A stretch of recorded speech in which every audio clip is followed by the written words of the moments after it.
All right, EJ, this is a first in Bootleg history. We were doing a backyard podcast in Seattle. I landed, 3 hours ago? I woke up at 4 a.m. I was in Dallas last night for Bucks Cowboys. We're going to Seahawks Broncos tonight in Seattle, which is why I'm here. Thursday, you and I were at Bills Rams for the season opener. Saturday, I was at Texas Bama. So it's been a weekend for us. I think I have not slept more than 3 hours for 5 days straight. So the NFL season's here, but we're really excited because this is the first time I think I've gone to this many games in one weekend, and it's been insane. It has been utterly insane. There's been a lot of good football. We're going to talk about all of it. At least most of it, I would say.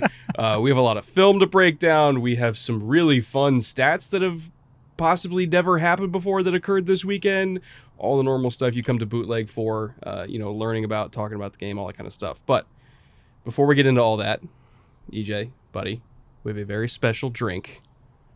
This is Kayo, the Sherry Cask edition, which we first had together in week 1 of last year. That's right. When we were in Vegas for that crazy Ravens-Raiders game.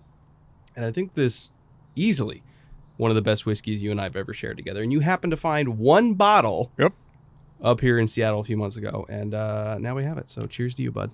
Cheers to you. I first had this because of you. You introduced me to it at Nobu when we were in Vegas for last year's Monday night kickoff opener. Oh, God damn. And it is delicious and gorgeous and celebratory.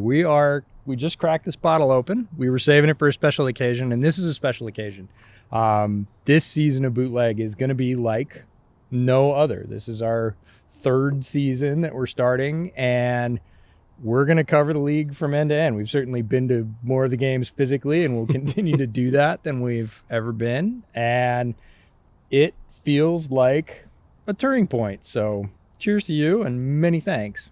It's been 3 years of a lot of work, but because of that, a lot of work, and because of everybody listening and watching this right now, we landed our first title sponsor in Bootleg history. So thank you, by the way, to Prize Picks for jumping on and being a title sponsor for the show, which allowed for us to have this batshit insane weekend of football. And by the way, that's not stopping. We're going right back to Texas next week because we're going to Bengals Cowboys. And then I'm going to Miami the week after that. We're going to Buffalo, not to mention the Super Bowl and Shrine Bowl.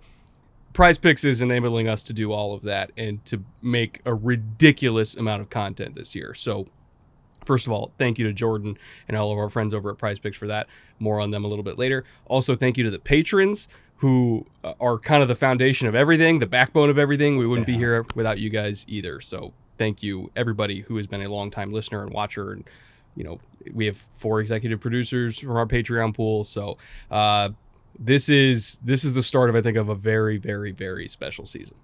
Yeah, it's going to be different. You're going to see more content. You're going to see more often. We'll hit on all that during this stream, but I think everybody had a ton of pent-up energy. Sure felt like it this year. There was a build to week 1 that was not unlike other years, but it just felt like everybody was ready to pop, and week 1 did not disappoint. So we'll you saw the Bills fans in LA, man. They represented Jesus. Yeah. Yeah, they did. People ask me, who are there more of, Rams fans or Bills fans? Because look, LA is a transplant city, and people love to travel because the weather's nice and the stadium's new and it's amazing. So they're always going to get a really good traveling contingent of visiting fans. But both the Bills and the Rams wear blue, a darker shade of blue. So as you looked around the stadium, it was just all blue, but about half of it was probably Bills fans and the other half Rams fans. It was an insane scene. You know how I could tell there was more Bills fans? How? Zubaz? They were, A, yes. B, I think 2 hours before the game, I had already seen my 3rd shirt with Josh Allen drawn as Jesus on it. Yep. But most of all, they were louder than... They were very loud. Even though they didn't make up the entire stadium, I can only imagine how loud that game would be in Buffalo. That was the loudest away crowd I have ever heard in my life. The Rams had to go into silent count in their own stadium 20 minutes after unveiling their own Super Bowl banner, and they were already in silent count. It was utterly insane. Yeah, crazy game in a great building. SoFi gets loud with that roof on it. I know it's got When you holes. got a bunch of drunk Western New Yorkers in there, yeah. Maybe not every game's like that. It's my first game in SoFi, and we were right up near the rafters, and it holds the noise in. That place generates some sound. It was really loud. I think Raiders games, or anytime the Raiders come to town, whether it's for the Chargers or the Rams, like that's next on my list is go to a Raiders versus Chargers or Rams game, because if Bills fans are loud there, imagine when there's 80% away fans in the stadium, which is what typically happens for any Raiders game in LA, because Raiders are the most popular fan base in LA by far. Like, that's really one I want to go to. But yeah, we had that this weekend, so we'll talk about that game as well. But we'll kick into news and notes. A lot of things happened. Unfortunately, we have a bunch of impactful injuries. Tough thing to lead with, but a lot of these injuries are going to shape the games you're going to see and teams' fortunes in the coming quarter, half, and 3 quarters, sometimes the entire season. So not the greatest or warmest or fuzziest thing to lead off with, but one of the most important. Well, we're going to start with the one that at the game I was at last night, Dak. They didn't really show the replay at the stadium, so I didn't know what happened at the time, but I saw it after. I just saw him go to the locker room. I was like, what the hell's going on? He smashed his thumb pretty brutally. Twice. Multiple times in a row. Yeah. Shaq Barrett rushing, I think, was what really did. I think he hit like hand-to-hand or something like that. And both times was hand-to-hand, which is why I sent you the DM. I knew they wouldn't show it, especially after going to the Thursday game. They didn't show any of the injuries in stadium. So when you're in stadium, it's very different than at home. At home, they will show the replay. They will show what happened. I knew he hadn't seen it because he was in the stadium, and I was like, man, Dak just smacked his hand twice, 2 rushes in a row. First one, he basically powered his hand into a raised hand from a defender. Second one, you said Shaq Barrett came into his hand as he released the ball. Both of them look difficult. Both of them look painful. Neither one was the classic sort of drag the arm on the thumb, but came out, an hour after the game. Jerry said he's going to need thumb surgery. So this is kind of a division-shaking injury. The Cowboys were on a kind of a narrow ledge to start with, and losing their star quarterback for probably 2 months. The most of the season. It's gonna be like when Russell went out for Seattle last year. They're gonna come, if he comes back, he'll come back. They'll be in a hole, presumably. Yeah. I don't see them rallying and winning a lot of games. This basically blows the NFC East wide open. We had liked the Eagles' chances there before, but the other 3 teams in that division won games yesterday, so it is wide open. We didn't really think they were going to have a chance of keeping up. Well, at least didn't have a chance. It didn't have the best chance of keeping up with Philly as it is. Right. And especially with Cooper Rush, your starting quarterback for 2 months. No, thank you. I think they make a move. I don't know what move. I mused on Twitter last night. We know what move. I mused on Twitter last night about Jimmy G, but some folks came back to that and said Mason Rudolph.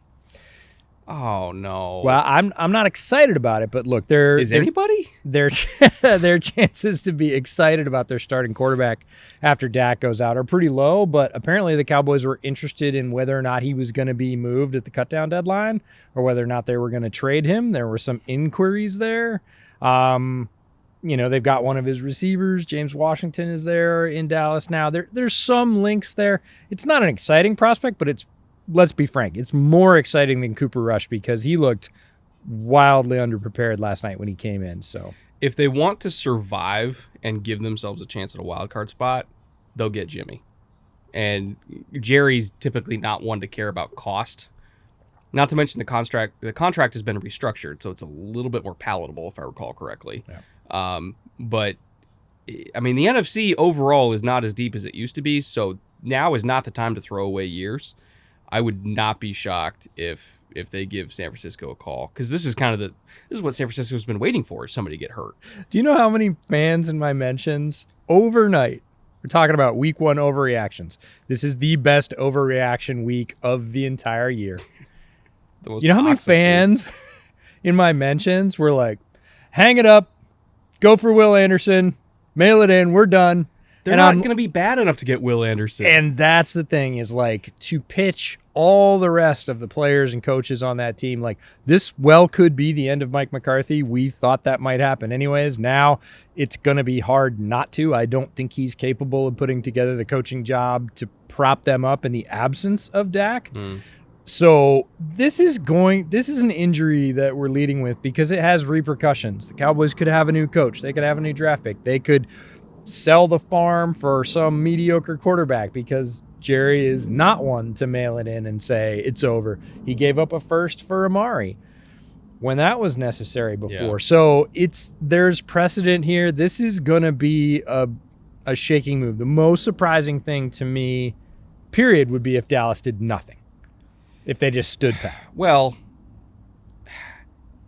they're also a fan base. Cowboys fans are a fan base that are frustrated that they did nothing to prepare for the possibility that Tyron Smith would get hurt, which is something that unfortunately has happened often in recent years. They did not prepare for that at all, and then, of course, it happened, and then they have to go. Thankfully, Jason Peters was available, but even then, it's like, okay, 40-year-old Jason Peters was their backup plan. So this is a franchise that unfortunately has done a poor job preparing for worst case scenarios multiple times over. And they keep getting bitten in the ass by this kind of stuff, especially with Dak getting hurt 2 of the last 3 years. Well, they're over fire too with Dak's contract. And you brought this up. He's got a no trade clause and his contract's not cheap. It's not like they can just move him and move on.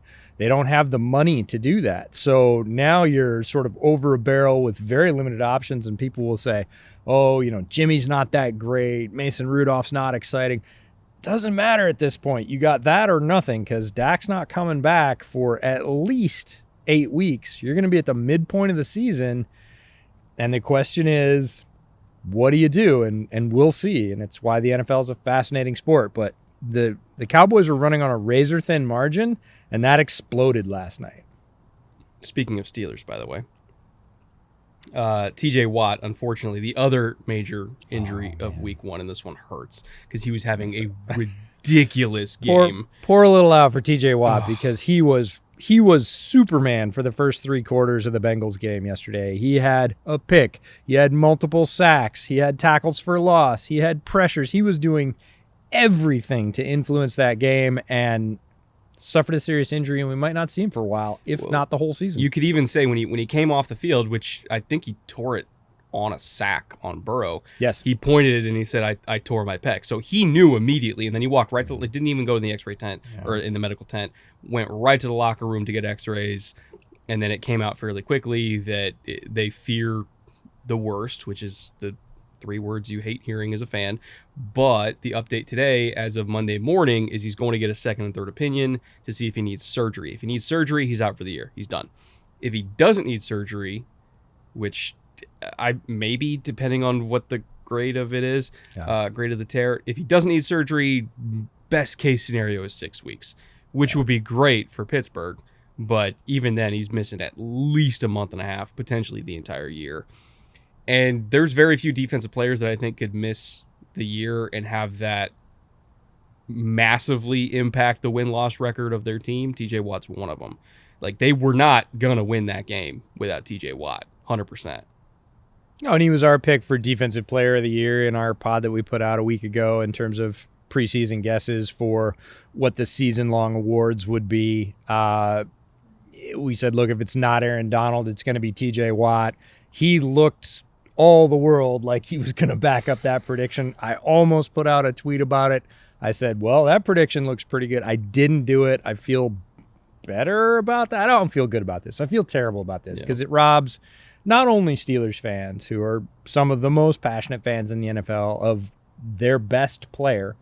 It robs NFL fans, even if you're not a Steelers fan, watching what TJ Watt was doing yesterday. That is an NFL player playing at the absolute 1% of 1%. Mm-hmm. He was playing at the highest level of football. And as a football fan, I want to see that. I don't necessarily want to see it against my team, but every other week I want to see it, that and twice on Sundays. And we're not going to get to see that now. And look, the NFL is incredibly fickle. Injuries happen strangely. We saw some of the rest of the list we'll run through, but this one is equally as impactful to that team's chances as Dax is for the Cowboys. We do have a couple confirmations of season-ending injuries, unfortunately, so far. Kyle Fuller, corner for the Ravens, who's near and dear to our heart. He tore his ACL, as well as Derek Barnett. He also tore his ACL, so they're done for the year. Eli Mitchell, unfortunately, suffered a knee injury, which massively impacted the effectiveness of the 49ers run game yesterday, which we were both watching the Bears game. And once Eli Mitchell left, it was night and day in terms of the 49ers offense. They weirdly kind of run through him. Like when he's not on the field, things are very different. Debo essentially became their number one running back as a wing back. He's not even a true running back. He's a wing back, but he started leading them in carries after that. So him missing multiple weeks with this knee injury is big for San Francisco. Najee Harris, another Steelers injury. Foot and or ankle, we're not entirely sure what it is. Maybe. All we have is a preliminary report that the Steelers don't think it's that serious. Who knows what that even means? Ideally, by the time this comes out tomorrow, we'll figure out if he's even on the table to play this week. Dr. Jesse Morris was speculating like best case scenario, maybe a mid-foot sprain and he could play this week. Worst case scenario, high ankle sprain, and you know how high ankle sprains go. It could either be nothing or it could be something, so we'll see for that. Yeah. T. Higgins has a concussion. He suffered that in the second quarter yesterday. No word yet on availability for this week. Chris Godwin, I watched this one. I literally watched him as it happened. He strained his hamstring. He's likely going to miss a few weeks, which guys coming off ACLs tend to have soft tissue injuries like that because either they're overcompensating or maybe they weren't going 100% the entire offseason because they were rehabbing. And then the second they get into a real game and they do go 100%, everything starts tearing and straining. So that one didn't really surprise me at all. Donovan Smith, maybe the weirdest injury of the week, hyperextended elbow. That was freakish. He was not engaged with another player. He was being spun on a play, and as he spun around, basically his elbow hit another player's thigh and just overflexed his arm immediately. And it was, again, nobody's fault. It's a lot of big guys moving at incredibly quick speeds. It was really random, though, to see a player go down with that, but he was in immediate pain, went to the sideline, got his forearm checked. They took x-rays. So, it's going to be they say it's going to be a pain tolerance thing going forward, which I always wince a little bit at because I've had lots of injuries where they're like, well, you're not going to do any more damage to it. It's just going to hurt like crazy. What that's code for is you can't play without us sticking a giant needle somewhere in your body. Yeah, it's not great. And we saw that, again, Donovan Smith, a corner and anchor of that Tampa Bay line, they definitely played very differently. The defense played differently against them. Micah continued to go off. He was going off before that. We'll talk about that later, but just a random, like, wrong place, wrong time kind of injury. Keenan Allen, by the way, also hamstring strain, which early on in Keenan's career, he did have a tendency to get soft tissue injuries a lot, and then for a few years, he was totally fine, and now we're back to that dreaded hamstring, which plagued him a lot early in his career. Potentially could play Thursday night, which, again, you and I are streaming, but he's 4 days. He's not going to play on the short week. They're going to hold him. They need him down the stretch. It's a big game for them on Thursday. It's, an early AFC West shootout. I don't think on a short week, given his history and his age, that they're going to push that. Because if he does press and then he makes it worse, which if you play on something that's tight, even if it's just tight, and you play on it and you aggravate it and make it worse, a 2-week injury could potentially turn into a 6-week injury, and that's the last thing they need right now. So as far as I'm concerned, you got Mike, you got Palmer, you got Eckler, you got enough weapons. And you got Herbert. And Herbert is not afraid to spread it around. He's not one of those guys that's so focused on Keenan that his performance is going to drop if Keenan's not in the game. So I doubt very much that we'll see Keenan Thursday. Hopefully he comes back quickly because he is a driving force in that passing game. The short term, not so much. The long term, man, I hope he's there because he's just such a tremendous player. At this point, just prioritize the safest thing you could possibly do for long term. Right. Because it's a long season. There's 17 games. There's 4 games in the playoffs on top of that. if he can miss week 2 in exchange for getting everything else back, that's probably the preferable outcome. Now, EJ, before we get into 3-up and we talk about that ridiculous Bills defense that you and I saw live on Thursday, I need to complain. And Jordan from Prize Picks, I know you're watching this. I need to complain directly to you because I came so fucking close to getting 5 out of 5 on my slip. And for people that have never played Prize Picks before, which I played it all last year, and so I'm very familiar with how it works. Some of you might not be. So it's basically like daily fantasy pick'ems. And so if you're in like California or Texas or Florida or Georgia, I mean, it's available in like 70% of the country. But if you want to get action on a game where, you know, there's not like true sports betting, or even if you're in a sports betting state, but you kind of more prefer the fantasy slant to it, you can do pick'ems for anywhere between 2 to 5 players, and you're betting over-unders on rushing yards or receiving yards or combined yardage or fantasy points or anything in between.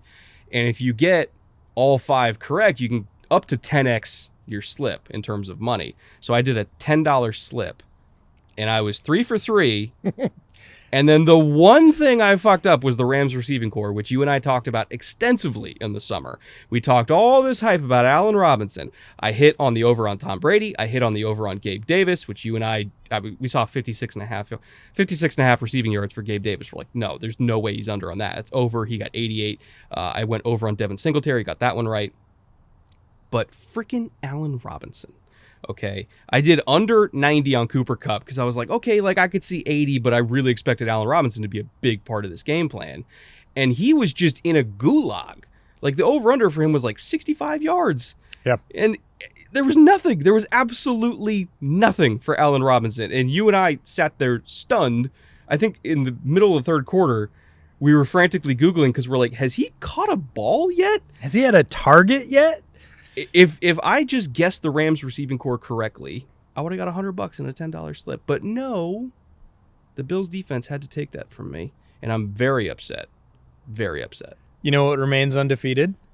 Week 1. Week 1 randomness. Week 1 randomness remains undefeated because all we heard all offseason was how good Allen Robinson looked, how in sync he was with Matthew Stafford, how dominant he was going to be, you know, that OBJ was not going to be missed because Robinson was going to be replacing a similar share of that offense and balancing Cooper Kupp. So I don't blame you one bit for picking your slip that way, but it was notable in that game, his exclusion. And what was even more notable to me was the Rams' explanation of why he wasn't targeted. I don't know if you heard this. I didn't.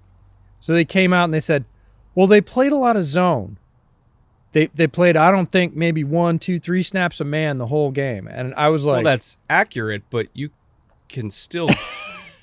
all they run is zone beaters in that offense. That's literally all they do. This is my reaction, is like, oh, Allen Robinson's a great NFL wide receiver with a storied history of many productive seasons, but boy, if you want to stop him, you got to play zone. I mean, who can't survive against zone that's any... like. It was just such a random thing to say after all the hype in the preseason. We heard analysts, we heard pundits, everybody was just, the hype meter on Allen Robinson was off the charts, and he got nothing. Like, he got nothing and liked it. It was just very few targets. I think he got thrown at like 3 times. I think he had 1 reception. Well, here's my response to that whole, like, oh, they were playing zone comment. I know exactly what they're talking about because I literally, on the plane over here, I was watching film of that game, and I was doing all the notes, and I kept putting in my notes, oh, hook zone sitting on the backside dig, hook zone sitting on the backside dig, hook zone sitting on the backside dig.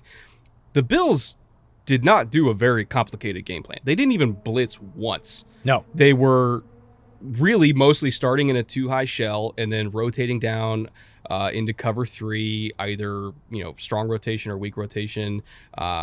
Against trips, a lot of the times they would go into cover 2, which I know sounds like, oh, why would you play cover 2 against trips? Because the half-field safety is going to get completely overloaded. That's exactly what the Rams did to the Bears last year. Okay, but the Bills' pass rush is way fucking better, and the Rams' offensive line is way fucking worse, and so they didn't have time to throw deep on it, so they could get away with playing cover 2 against trips. And so there was absolutely nothing there in terms of all like the flood concepts the Rams like to run. There was nothing that they could hit deep.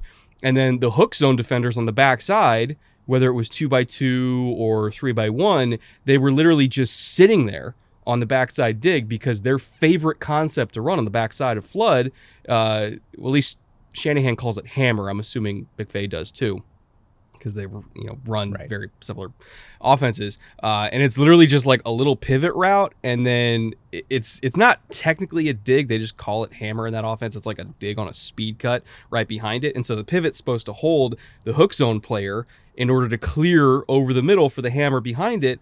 And the linebackers just weren't doing it. Milano was sitting on it. Edmonds was sitting on it. So if you remember that that pick that Stafford threw on the no-look towards the end of the game, he was literally staring at the pivot and trying to no-look the hammer behind it because they kept fucking sitting on that hammer route that they wanted to hit all game long. And it's the same kind of thing he did in the Super Bowl. But this time he missed. And so this whole like, oh, they're playing zone so we can't hit Allen Robinson because they were sitting on the hammer all day. Call something else. Call literally anything else. You have Allen Robinson. What are you doing? This is NFL 101, right? You want to make teams play quote-unquote left-handed. You want, basically what that means is you want to force them to their second option, right? You look at what makes an offense go, whether it's a player, whether it's a play, whether it's a concept, whether it's a formation, favorite blocking scheme on a run play. You look at whatever it is that they go to that is their, what we would call bread and butter, right? What is the thing that just drives that offense, keeps it going, gets them first downs, gets them yards, gets them touchdowns. And then as a defensive coach or as a defensive coaching staff, you want to take that away, right? That's the first thing you want to do is deny, whatever it is. Oh, this team loves outside zone. Great. We got to get guys to the boundary, clog those lanes, force them back inside, and we got to pursue from the defensive tackles, right? You do whatever it is that's necessary to take away their first move. It's like chess, right? And then they're going to go to their backup move. And that's where adjustments come in. And you see coaching staffs that are good at adjustments and bad at adjustments. We're going to talk about some later in this podcast. That was the Bills' move to say, we know you love this route. We know you make money on this route. We know you rode this route to that banner hanging up there in the rafters. That's all Odell did was run that route. So guess what? We're not going to buy any of the motion. We're not going to buy any of the window dressing. We're going to sit a guy right in the middle of that route, force you to throw a perfect ball around, over, through, whatever. And you're probably not going to because you're a professional offense. Let's make you go to your left hand, right? And for the Rams to come out after the game and say, well, they took away our right hand. They took away our favorite play. Oh, they stole your favorite toy, did they? Well, what are you going to do about it? So that's a fantastic sort of NFL story from a story within a game within the game, whatever you want to call it. But it was a very strange thing. I'm sorry you're slip-hinged on it. It cost me $100. And believe me, when we see Sean McVay at the Super Bowl, whether he's back in the Super Bowl or he's on Radio Row, I'm going to ask for my $100 back. You're going to remind him? Okay, this is video or it doesn't happen, but I'm down. This is quality bootleg content. What bottle will you buy me if I ask that of Sean McVay? It's like, hey, you owe me $100. Okay, this is a two-stage bet, sort of an over-under. There's a bottle I'll buy you if you ask, and there's a bottle I'll buy you if you get it. I think he would actually enjoy the question. I think he would, because he's a scheme nerd himself, and I'm sure if I say like, "Hey, they called like 3 coverages against you. Why didn't you call anything else?" I'm sure I'd get a real answer out of him. Like, he's not afraid to answer those kind of questions. As a small rabbit hole and aside, I was on a stream with a bunch of other content providers. Great charity stream on Saturday, and 3 times during the stream, I got that. It's the ball look that we got at the Shrine Bowl, and they're like, you seem to understand football. And I was like, It was great. A little bit. I enjoyed it. It was fun, somebody that wasn't familiar with our work before and is now watching, so welcome. Yeah, good times, but I think you're right. McVay, as a football nerd, would be like, oh yeah? And also, fun fact about McVay, photographic memory for plays. Yeah. So he'll remember. He'll remember everything I'm talking about, yeah. It won't be a problem for him to go, oh, yeah, but did you think about... And that would be great conversation. But so I'll tell you what, he's infinitely smarter than me by Oh, yeah. orders and orders and orders of magnitude. So I guarantee you everything I just said, he already knows. He already knows that they had a whole bunch of other clubs in the bag they didn't go to. Right, So. and he'll dress it down 3 times, but it'll still make great content.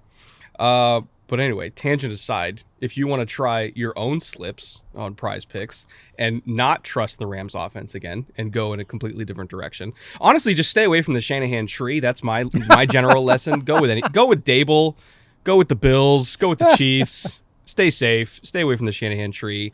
They're great offenses, but oh my God, they will rip out your heart. But if you want to fill out a Prize Pick slip with any other offenses than those, you can use promo code Bootleg. They will match your deposit up to $100. So if you deposit $50, they'll give you $50 free to use on the site, or $75 or $100, and so on. Whatever you deposit, they'll match up to $100. And by the way, we're filling out our week 2 slips once we find out a little bit more about the injuries on, drumroll please. That is the quietest drum roll I've ever heard in my life. Okay, there we go. Our second show of the week, which we are just starting, and it's a live show. We're doing a live stream every Thursday night. We're commenting on every single TNF game. Of course, again, brought to you by Prize Picks because they're paying our bills this year, and we love them very much for that. But we're doing a pregame show. We're rolling live all the way through the game. We're giving analysis. We have access to some stats that are very, very, very fun that I think most other broadcasts will not have access to, including the TV broadcast, believe it or not. So come for a very unique show right here on the YouTube channel every single week. That's going to start half hour before kickoff every single TNF, which I think it runs through week 17. 17. Everything but the last week. Last week they want to pack. The NFL wants to pack everything into that final weekend. But wait, you're saying there's not one opportunity to see us every week this year, but 2 regular opportunities. Watch me cuss out Kyle Shanahan twice a week. You know you will. So, yes, this is another piece of content you can now count on Bootleg Football for. So, pods are going to be coming out on Tuesdays during the regular season. We're going to be holding to that as tightly as we can, even with the crazy travel schedule. But, yeah, you heard right. Stop by the Bootleg Football YouTube channel. Every Thursday night game, we're going to be there half an hour beforehand, talking about how that setup works. And there might even be some film room tie-ins. Lots of the content. There will be, believe me. Yeah, lots of the content is going to be focused on Thursday nights this week, and we will be filling out a live Prize Pick slip both before the game and in-game at halftime. Yes, they do halftime slips too. So when Allen Robinson has 0 targets through the first 2 you can quarters, adjust. You can make halftime adjustments. Improvise, adapt, overcome, EJ. That's the Absolutely. slogan for this year. Can't thank Prize Picks enough for their support, for our ability to do 2 shows a week now instead of 1. Just more content for you to consume. Hang out with us. It's going to be live, interactive, as most of our stuff is on YouTube. You're going to be able to make comments, send jabs our way when we make terrible, terrible fantasy picks. Which is all the time. But we will be there live. Can't wait. We are super excited about this. We're not done talking about Bills-Rams because we have the other side of the ball to talk about. But we're going to do that in 3 Up.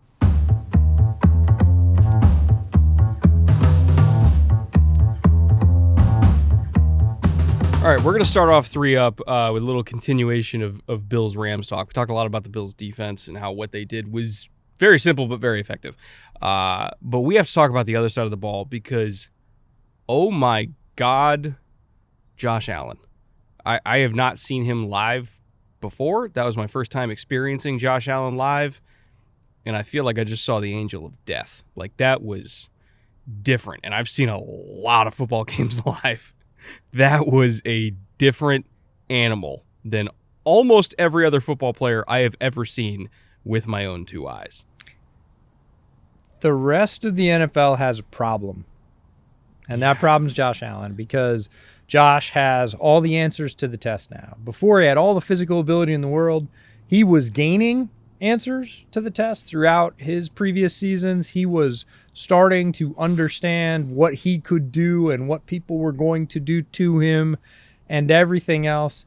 And he has it now. We saw it on the opening drive. We wondered about the transition from Brian Dabel to Ken Dorsey, how that was going to affect him. He looked cool, confident, and fully prepared. And unlike Josh Allen in previous seasons, completely patient and willing to take the underneath stuff. And that doesn't sound exciting or important. It's terrifying. Because if he is mechanically correct and willing to take the check off and the dump down and whatever else the defense gives you and lull you to sleep and make you pack in and compress and then do the, aha, I'm Josh Allen thing and throw it 35 yards over your head on a line to the numbers, there's no way to beat him. Like, if he's willing to not beat himself in the short game, you have to crunch down, or he will just continue to methodically march down the field. And before he would get impatient, he would try something, he would do something silly, and that's when you capitalized on Josh Allen. He looked completely set to just wait. He's willing to throw stick routes now. Yep. It's unbelievable. And that's the unlock. It doesn't sound like the unlock, but that's the unlock. And then he can still do all the Josh Allen things. And we saw all of those on display. Oh, that stiff arm. Palming a quarterback's head into the ground, willing a touchdown into existence on the goal line by just jumping up like a basketball player and sticking his arm out, saying, no, I'm going to score. And then, opening up. When you break coverage, oh yeah, I got plenty of arm to get that right now, and you're not going to catch him. So when I say he has all the answers to the test, I mean there's nothing you can do against him when he's willing to do the sort of basic, methodical stuff to move the offense and just wait for you to make a mistake. And that's what he's doing, and you should be very afraid of that. Watching on film, it reminds me of somebody you and I both love for a positive reason and a negative reason. And I know it sounds negative. What do you mean? So 2015 Cam Newton, you remember the transcendent experience that was. Yep. We also remember what that did to Cam Newton in terms of how it affected the rest of his career. Sure. You leaned over to me multiple times during that game, and you were like, why the fuck are they running him right now? You're up by 20 points. Like, I get he's big, he's strong. They have got to start taking intentional hits off his body by calling all these like design quarterback runs. He's capable of doing it. He's awesome at it. It's their get out of jail free card. I want to see Josh Allen play for the next 10 years. And I feel like Cam Newton, who did a lot of the same stuff, Cam Newton was Josh Allen before Josh Allen back in 2015. And I feel like Cam Newton cost himself a lot of years of good quarterback play by just taking a beating in the early parts of his career because they ran him so much. And I really want to see the Bills give the ball to their actual running backs instead of piling up these hits on their quarterback. I get it. It works. You don't need to do it that much in week one when you're up by 20 points. And you need to do it differently. You and I were watching a little bit of film this morning before this podcast just to sort of check some of our priors and make sure what we thought happened actually happened and understand some of the sort of more pivotal moments of the week. And one of the games we watched was the Cardinals game. Mm-hmm. And the Bills need to run Josh Allen more like the Cardinals run Kyler. Safely. Give him some space. Don't just say, hey, because he's big, he can go bowl over the linebacker. Yes, that's true. But those hits all add up. And the Cardinals don't do that with Kyler. They don't like one-on-one him with a 240-pound linebacker and say, go get him. You're responsible for him. They make space. They spread it out. They make large lanes, and they say, if nobody fills that lane, then do your thing. Mm-hmm. Then go do the Kyler thing. And the Bills need to do more of that with Allen because all this, like, he's just going to blow it up stuff has got to stop. I will say, though, to end on a positive note, because it's supposed to be a positive Bills segment, it's 3 up after all.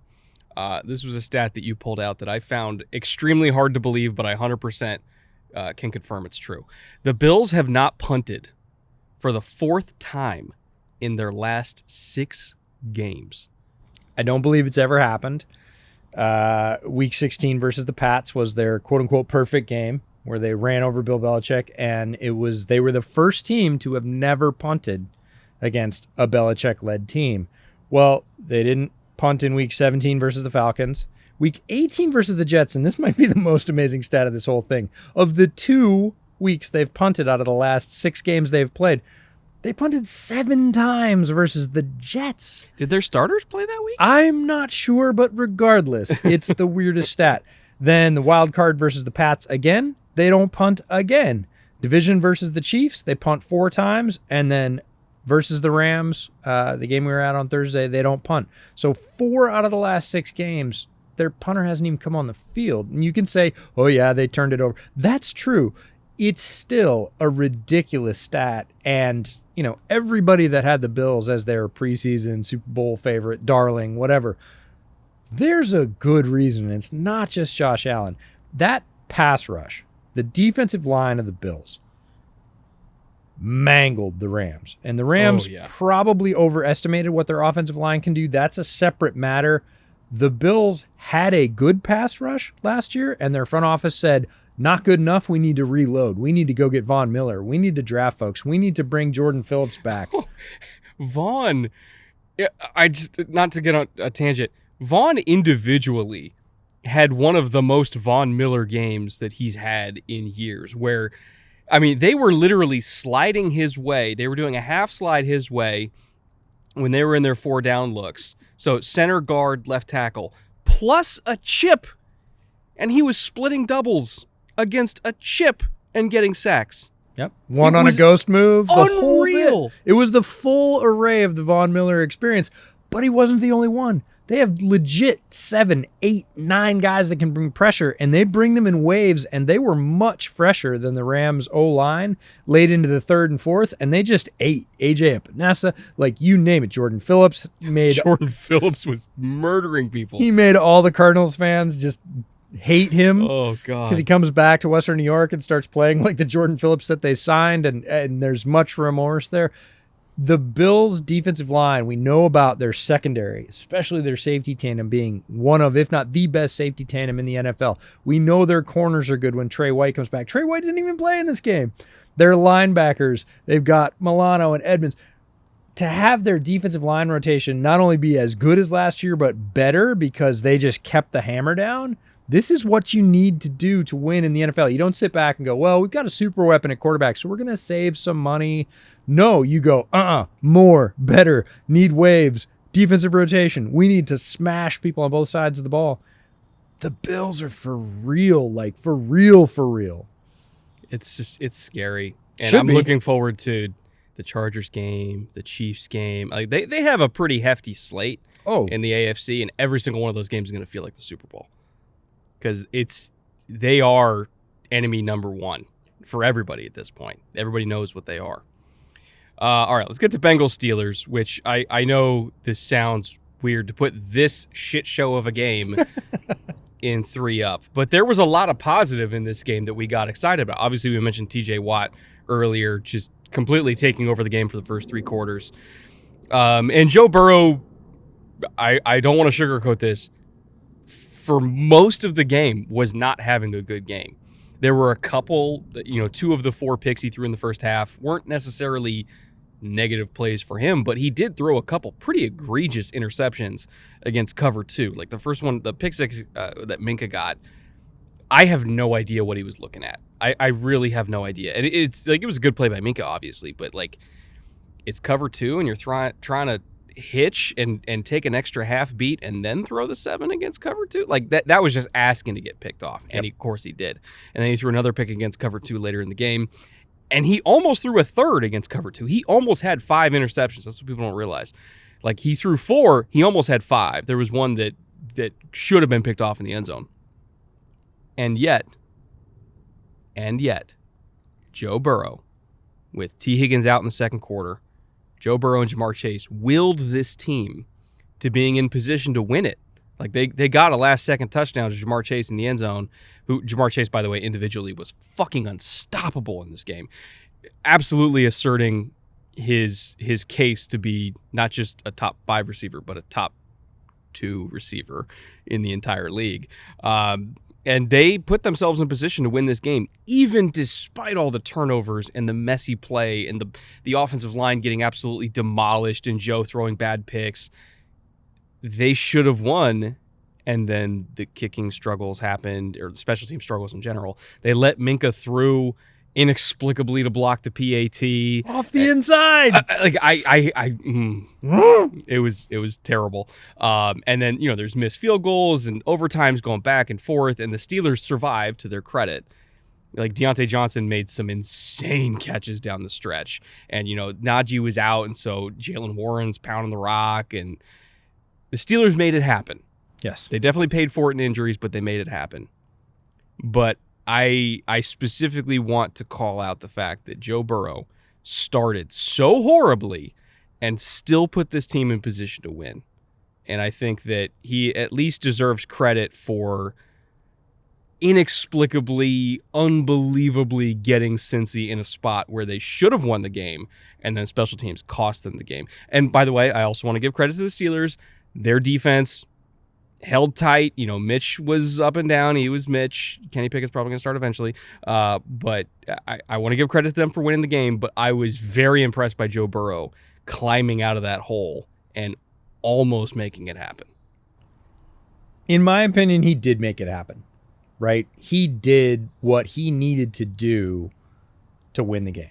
Like, he doesn't kick the football. So I put out a tweet that said, and people still bet against Joe Burrow. And somebody jumped in the mentions right away and said, he threw 4 picks. And I was like, 2 were his and they were bad. The other 2 weren't his. They happen. That happens to everybody. But despite 4 picks, he throws a touchdown with no time left on the clock at the pylon to Jamar Chase, who ascended to superhero status if he wasn't already there. He won the game. Like, if you're a quarterback, you walk off the field, you go, that's it. I have unshakable confidence. And there were 2 or 3 throws right before that. There was Jamar Chase. We thought he was in the end zone. Oh, no, his toes hit the end line. He should have had 4 touchdowns. He was like literally 5 inches away from having 4 touchdowns cumulatively. He was insane. And multiple quarterbacks would go in the tank at that point and go, oh, man, I threw a touchdown. It doesn't count. Like, not Joe. Joe just, I'll throw another one.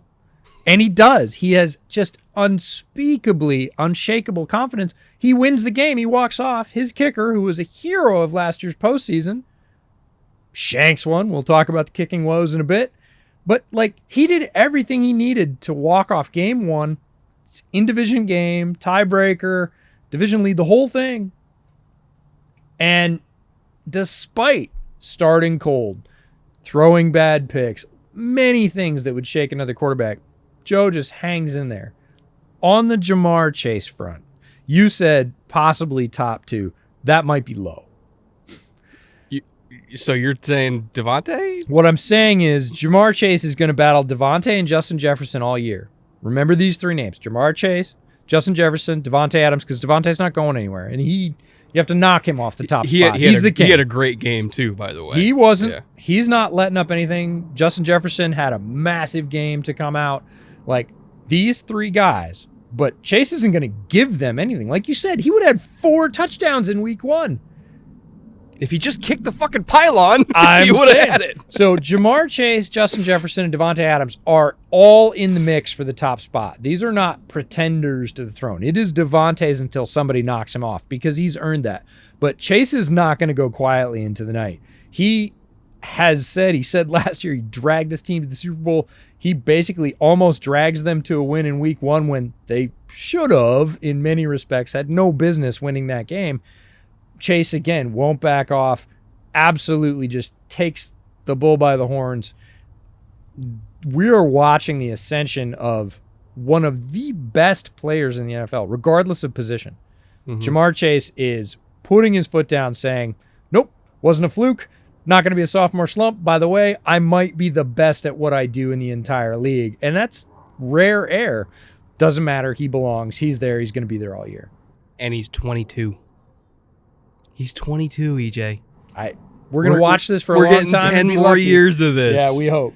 We hope, God willing. Yeah, God willing. Also, again, the Steelers won the game. I want to give them their flowers. And absolutely. So in doing so, I want to say, Cam Hayward, if you didn't think he was a first ballot Hall of Famer already, Why, if you listen to this podcast. Where have you been? Yeah. But TJ Watt, we talked about him earlier, but for 3 quarters, he was unblockable, unstoppable, impacting the game no matter what the rebuilt Cincinnati offensive line was supposed to do to him. God, they did not look rebuilt. Jonah Williams, they didn't. That's an issue. He gave up double-digit sacks last year, and he picked up right where he left off, and I mean that in a terrible way. He was getting whooped. But Watt was just a bag of dynamite from the opening gun, and again, impacting the game in every way that a player in his position can. Had a crazy interception, jumped. You're not supposed to jump on rushes. All the offensive linemen, cheers to our buddy Brandon Thorne, punished jumpers, right? He's got a whole thread of punished jumpers. Like, Watt gets punished. He gets up and takes a full rib shot. Oh, but he gets the interception. What kind of ridiculousness is that? Along with, 2 sacks, multiple pressures, tackles for loss. He's doing everything he could, and it's just a double, triple shame that we're not going to get to see him probably if he did tear his pec for the rest of the season. But that's why this game ended up in 3-up, is multiple players playing at the highest level of the position on both sides of the ball. And yeah, it came down to an absolute clown show of kicking. But other than that, it was a great game. It was an amazing game regardless. So that's why it ended up in this spot. All right, finishing off 3-up. We have another division game, Raiders-Chargers. This one, it was kind of fascinating to me for multiple reasons. Number one, I felt like we finally saw the Chargers as the fully armed and operational battle station. Justin Herbert making ridiculous plays. You had Mack and Bosa doing exactly what we thought they would do, which is play off of each other and dominate together as a unit. Really, the entire Chargers defensive line had a really good day pass rushing. Run defense was kind of hit and miss. Josh Jacobs definitely got his, which run defense has been an issue for the Chargers for multiple years at this point. It wasn't as egregious as it was last year, so as far as I'm concerned, it's an improvement. But the pass rush was nuts. And when they forced the Raiders into actual gotta pass situations, they couldn't block them. No. They absolutely could not block them. And Derek Carr, I don't want to say he was rattled. He was definitely affected. He had multiple really bad decisions throwing the ball, turnovers, took some sacks he really shouldn't have taken. It was not a good day for Derek Carr. But really the main issue, I think, is pass protection. Like, they could not block the Chargers. And once they pinned their ears back, there was nothing they could do. And then, obviously, Justin Herbert on the other side, making throws that, let me ask you this. How many quarterbacks in the league make some of the throws that Justin Herbert made in that game? Is it less than 4? Yes. It's 4 or less. Allen, Mahomes, Rodgers. Is there anybody else? Because some of those throws were like, not right now. What the hell? There were 3 throws in that game, and when we started watching this game, I said there are 3 Herbert throws in this game that are just redonkulous, and they look kind of average if you don't know what you're looking at. The first one was a rusher grabbed his plant foot, his back foot, and lifted it. He threw it on one foot. His power foot. I mean, if you know anything about throwing mechanics, you go back, you rock onto your plant foot, you rock forward. That's what generates all your midsection torque, everything. Literally lifts his plant foot off the ground, trying to pull him down. He throws it anyways, somehow, on a line, like 20 yards. There's another one where he's rotating the wrong way. His hips are literally turned the wrong way, and he just snap throws it into a keyhole slot, sideline down the field, in between, right ahead of one defender, but in between 3 defenders. That one was the sort of, as you do throw, like, whatever, sure, if you're Justin Herbert.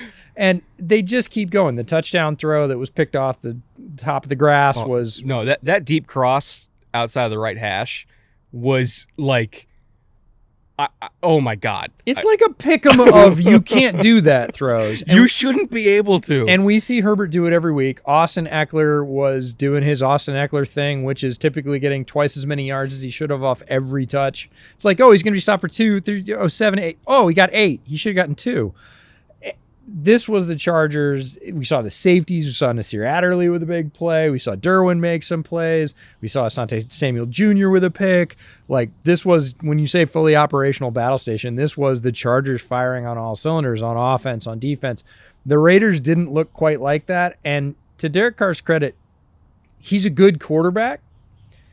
But when things break down around him, he can't do the things that Herbert can do, that Allen can do, that Mahomes can do, that Rodgers can do, that we saw Burrow do, ducking out of a sack and throwing away a ball that would have ended the game had he gone down. I think about what you saw when you went to Texas. You saw Bryce Young dip out of a Texas sack. Oh my God. And multiple. And save the day. Like, Carr doesn't do that. Before that point, he is on par with a lot of those guys for what he can do. Once that happens, you don't see him do that regularly. He's going to need to try and do some of that, play within himself. The protection has to be better. And yeah, he has to polish up those connections, because it's great, almost preternatural with Waller right now. He had that with Renfro before. It looked a little rusty yesterday. And, we saw a lot of production, like you said, out of Adams. But it's got to be at the level we saw from Mahomes and Herbert and Allen in week 1, because look, that's the division you're in. That's the conference you're in. If you're not playing at that level, you're playing for not second, not third, but like 5th or 6th, and it's not going to be good enough. Yeah, when they get to the point where they were at Fresno State, which is when Derek can look at Devontae, go, yep, and just communicate an entire new route with a glance, which I just did a film room episode on that. Like, he had that with Rodgers. I feel like they're close, but they're not. There was multiple times, looking at Raiders Chargers where Devontae was 1-on-1 on the backside. It was 3-by-1, and you're like, okay, it's Devontae time, and ball didn't go his way. Yeah, something else happened. He was running a clear out, or, he was running a shallow, and it's like, that's not the way you use Devontae when he's getting isolated press coverage on the backside. I have a question for you. What? How much of that do you think is McDaniels not yet understanding that they can do that? What Devontae is? Because McDaniels comes from a system, for the most part, most of the time he was in New England, they never had that. They never had the dominant wideout. Now, they had Randy for a bit, and don't jump on me for that. That was the exception more than the rule. Other than that, it was receiver by committee, and they didn't have true alpha dominant. How much do you think that is McDaniels, not necessarily Devontae? I mean, it was the first game. And so I wouldn't be surprised if they're in meeting rooms and Devontae says, hey, they're giving me 7 yards of space. Let me do my thing. I wouldn't be surprised if they have conversations about that as the season goes on. But I'm just so used to seeing Devontae and Aaron work together, and even Devontae and Derek in college, where we're used to anytime he's one-on-one, he's getting the ball. And again, he still had a lot of production. He was still very good. But I think that once they're in the spot that I think they could be, the Raiders might not have lost that game, because we know what Derek and Devontae can do together. They're close, but they're not quite there yet. I want to see McDaniels really let them off the leash and just do what they do best, which is make it up as they go along. Like, that's what they did in college, and that's what, Devontae and Aaron did. Like, they would just make shit up. They would have a run call on in Green Bay, and Aaron would be like, okay, yeah, bud, you're in a split outside the numbers. They're giving you on an island. Guess who's running a slant? You, and they would get 10 yards out of it. Devontae was their run game at times, because they would throw slants. He could do it with his eyes closed. Yes, and that's what I want to see from the Raiders too. And once they get to that point, there'll be a much tougher out. But as we alluded to, priority number 1 is figuring out pass protection. Until they do that, it might be a little bit rough. I know that they're not fully there in terms of where they want to be personnel wise, but they got to figure it out, because it's a problem. It's a big problem. Yeah, and the race is going to kick off real quick. I mean, it already has. They're not going to get we can go to the quarter pole and then figure it out and catch up. If they get a quarter of the way through the season and they're not much cleaner than they are now, they're going to do the Raiders thing where they make themselves a hill, and nobody else is going to stop. Those race cars are going to keep running at full speed. They're not going to be able to catch them this year. They were able to do it last year because the Chargers weren't all the way there yet. And the Chiefs had kicked themselves in the shin for the first half of the season. And the Broncos weren't the Broncos. They didn't have Russ. Exactly. Yeah. So, again, you're not playing for second if you play like that. In the AFC right now, the way that it's loaded, you're going to be lucky if you're playing for sixth. Yeah. You kind of can't start slow in this Not conference. anymore. So, not that they started slow, but they really need to pick it up. Anyway, with that being said, 3 up out of the way. Those are all a lot of the positive things we saw this week. For certain teams, obviously not for all of them. Let's get to 3 down, which is not as positive. Oh, it's ugly. So no matter what game you watched yesterday, you saw kicking game struggles. There were very few games unmarred by struggles in the kicking game. Take a deep breath. There were 14 missed kicks. That's extra points blocked, and field goals across the NFL just on Sunday. There were 14 games played on Sunday, so that's 1 a game if there was 1 in every game. But there were some clean games, and there were some games that took more than their lion's share of the kicking screw-ups. It broke the NFL record. You're wondering, how bad is that? Because I really don't keep track of how many missed kicks there are in an average week. The NFL record was 12 from 2016, week 9. Broke that by 2. In a single day. 7 kicks were missed within 35 yards. Half of the 14 were what we consider these days in the NFL as gimmies. Wait, inside the 35? 35 and in, 7. Half of the kicks were from 35 and in. Yeah, it was not great. God. To put it mildly, that's a complete shit show on the special teams front. That is as bad as it's got. It's record setting. The only way to feel better about it, and this is of limited use, is that there were 79 missed kicks in college football this week. Excuse me? 79 in all of college football, so that's 94 total, and only 14 of them came from the NFL. Okay.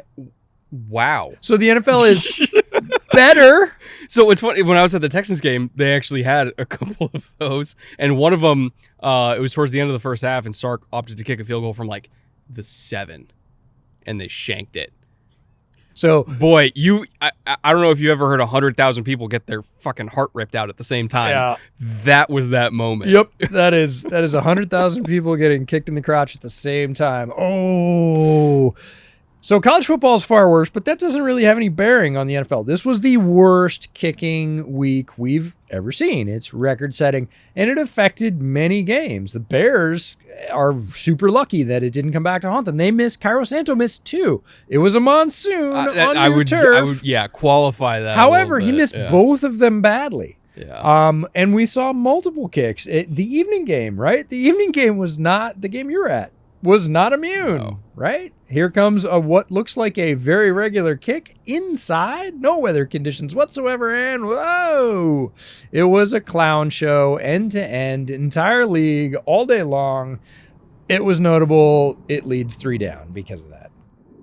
That's an unbelievable. I did not know it was that many in college. College football fans will be aware that the college kicking game, there are coaches that just don't kick in college because they're like, it's so bad. I didn't realize it was that many. Like, that's absurd. A lot. That's absurd. So, yeah, not a great week to be a kicker. No, hug your local kicker. They need it this week. All right, 3 down, number 2.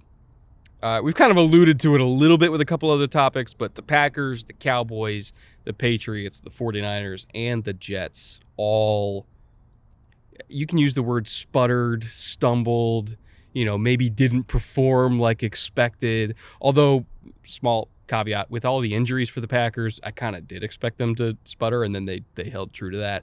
They had a very young receiving core, Christian Watson, wide open, people were saying, oh, he's the new MVS, and then of course he drops a 75-yard touchdown on his first snap. So and you're like, he's the new MVS. He's the new MVS. So that was rough. They have a young receiving core that Aaron's not quite in sync with. They were missing their 2 best offensive linemen. It was not a good day offensively by any metric for the Packers. Not to mention the Vikings are a talented team, so you can't really afford to be down a lot of your stars. They just couldn't keep up.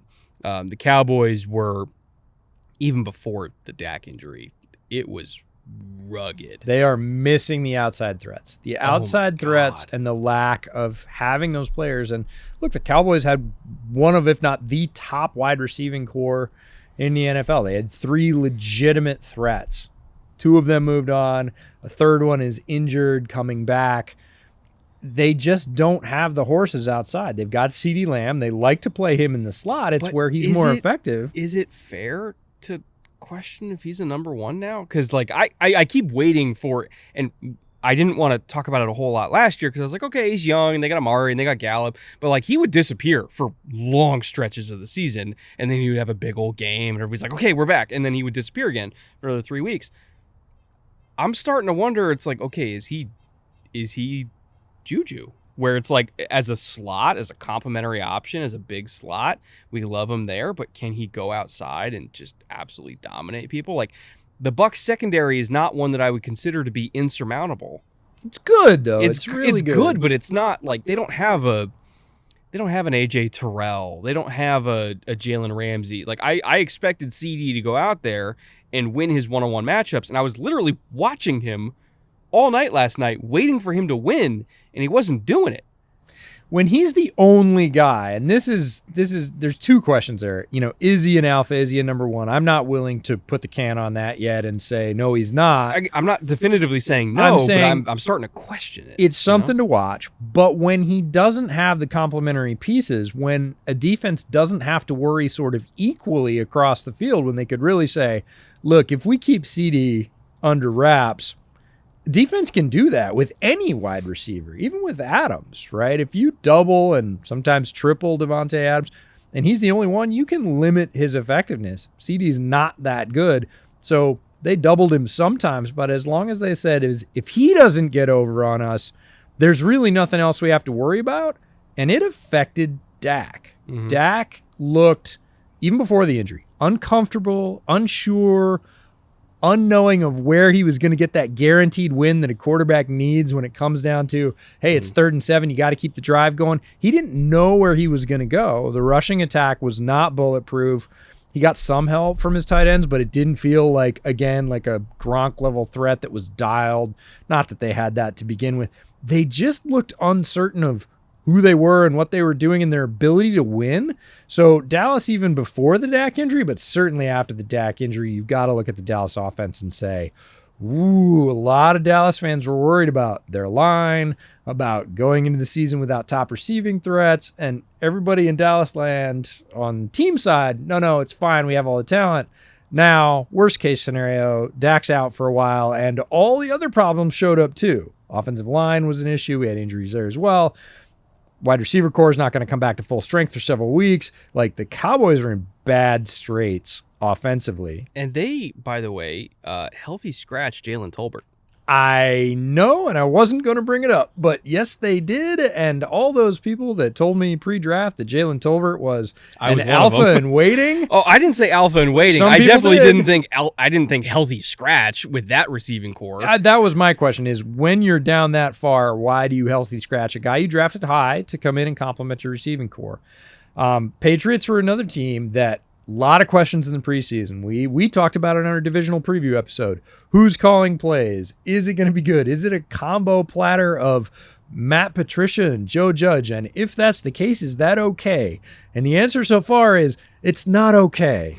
It doesn't look okay. They don't look in sync. Mac Jones had a back injury yesterday. He's having back spasms. Like, they get hit like he did. I'm not surprised. No, he got pounded. Yeah. And the Patriots offense for a couple of years now has never been dominant, right? Yeah. It's been since Tom left, we haven't seen dominance. We've seen competence last year, certainly for Mac Jones, played better than any of the other rookies. We saw them hold up their end. Right now, they're not holding up their end, and they look like they're going to be bringing up the rear in the AFC East unless they can kick the Jets over twice. Which I'm not 100% sure if Zach Wilson's healthy. Or that their offensive line is healthy. Which is why the Jets are also on this list. I'm not holding this one against the Jets, though. Again, offensive line injuries galore, backup quarterback. there's a lot of, and plus the Ravens are a great team. Not like that. I'm not holding that against the Jets at all.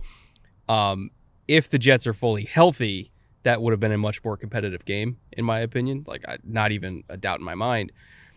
And I'm kind of stacking up, okay, fully healthy Patriots versus fully healthy Jets. Who's the better team right now? I'm not 100% sure it's the Patriots anymore, because what we saw yesterday can only be described as ugly, ugly at worst, concerning at best. And I was willing to give the benefit of the doubt to Bill Belichick, because he's going to hire who he's going to hire. He's made good coaching hires in the past. My patience is wearing thin already. I'm very much over it. Yeah. On the Jets front, I felt like, and this is a recency bias after yesterday, I felt like, man, the Jets offense just hasn't put up very many points for a bunch of weeks in a row. I went back to the end of last season. That's not true.